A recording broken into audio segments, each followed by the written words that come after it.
Disney, my first Christmas bedtime story book.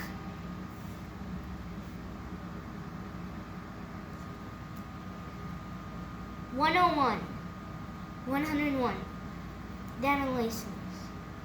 The Puppy's First Christmas.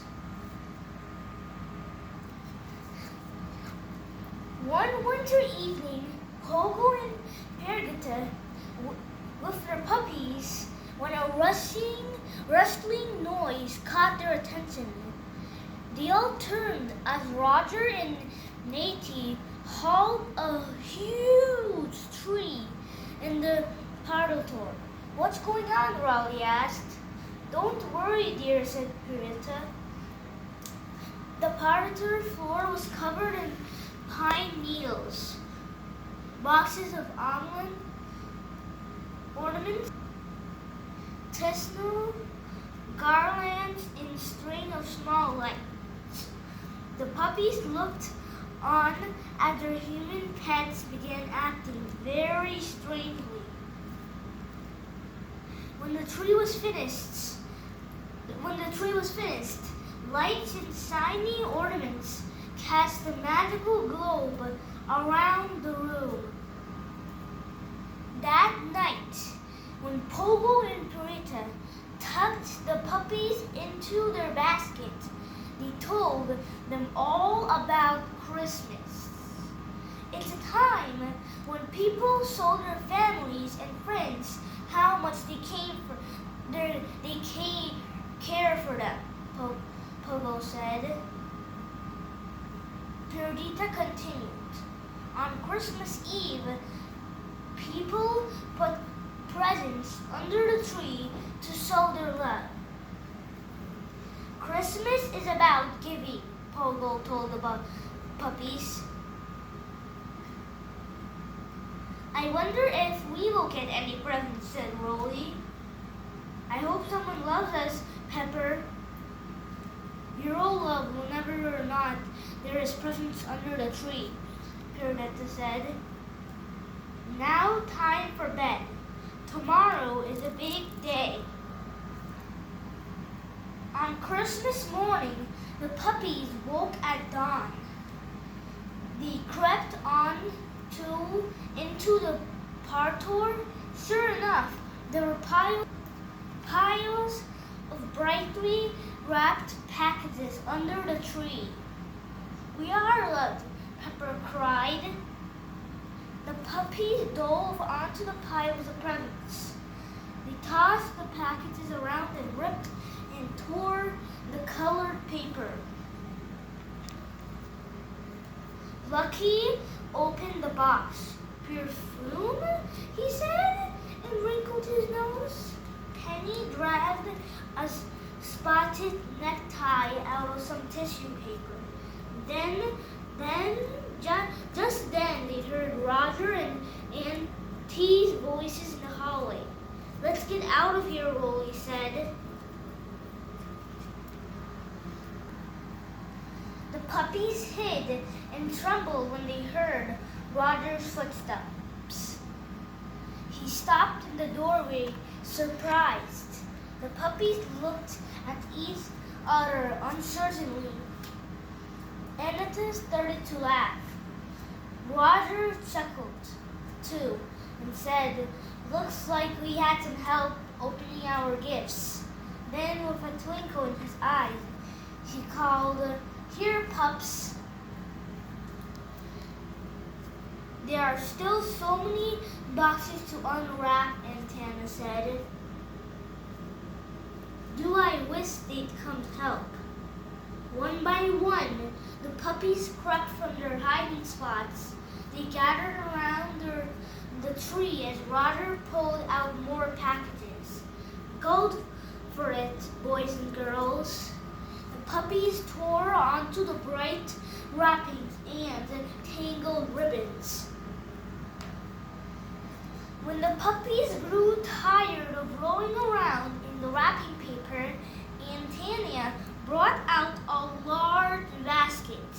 She handed each puppy a squeaky toy. "We like Christmas," Pepper said. But remember, when we told about Christmas, Pirata said, it's a time for giving. It's also about forgiving, Pogo said. You were lucky that Roger and Hannah weren't upset. You unwrapped their presents. The puppies' heads drooped a little. We're lucky we have two wonderful humans, Pirata said. We are loved, Penny said. He smiled. You are all each and every one of you loved, Pirata soothed her children. And that's what Christmas is really all about, Pirago said as the puppies drifted off to sleep. Disney, The Little Mermaid, The Holiday Treasure Hunt. Ryle and Princess Eric were walking around the beach a few days before Christmas. Suddenly, Eric's dog, Max, ran up to them carrying a waterlogged boot. This reminded Eric needed a new pair of boots. She knew what to give him for Christmas. Errol and Eric returned to the castle. Cataletta, the housekeeper, announced it was time for tea. Already? Asked Gimpsby, the butler, checking his pocket. What? It must be broken.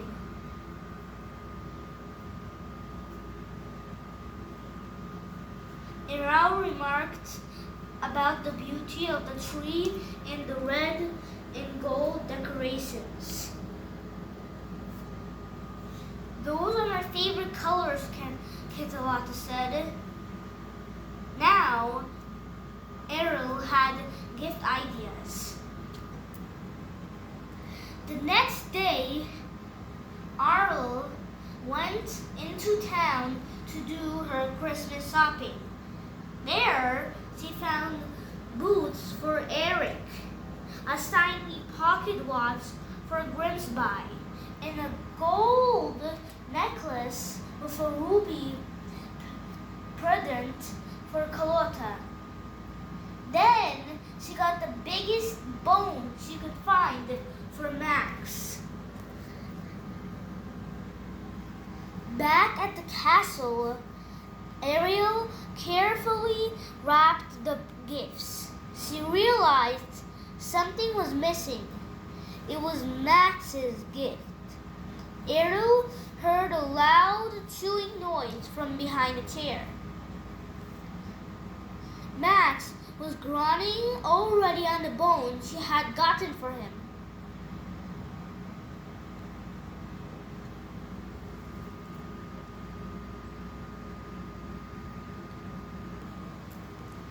On Christmas morning, Ariel went to get everyone's gifts. But when she looked under her bed, all of the gifts were gone. She looked under the rug, then she checked inside the closet. But the gifts were nowhere to be found. Eric called upstairs. It's time for presents.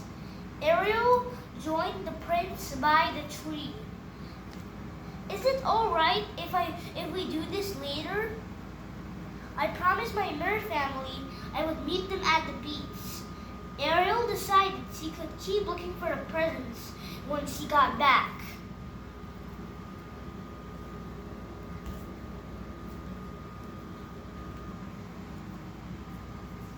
Ariel's friends were waiting on the beach. Doolittle, the seagull, handed Ariel a small chest. Ariel lifted the lid and saw sorts of treasures she had loved to collect when she was a mermaid. Thank you. Just then, King Titan and Ariel's sisters swam up. Merry Christmas, Ariel said. We bought we bought presents, Ariel's sister Aquata shouted. Oh, thank you, Ariel explained, exclaimed. I have gifts for all of you, too, except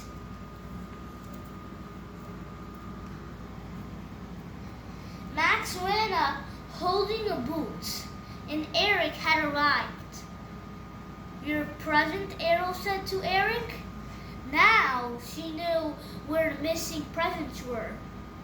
Max had buried them on the beach. Surprise, everyone! We're going on a Christmas gift treasure hunt. Soon, Eric, Carlotta, Max, and Grimsby were digging around on the beach. Ariel's friend and their family cheered them on. Everyone loved Ariel's gifts. After the treasure hunt was over, they gathered by the water's edge to say goodbye. Merry Christmas, they called to each other as Ariel and Eric headed back to the castle. Disney, Winnie the Pooh, the sweetest Christmas.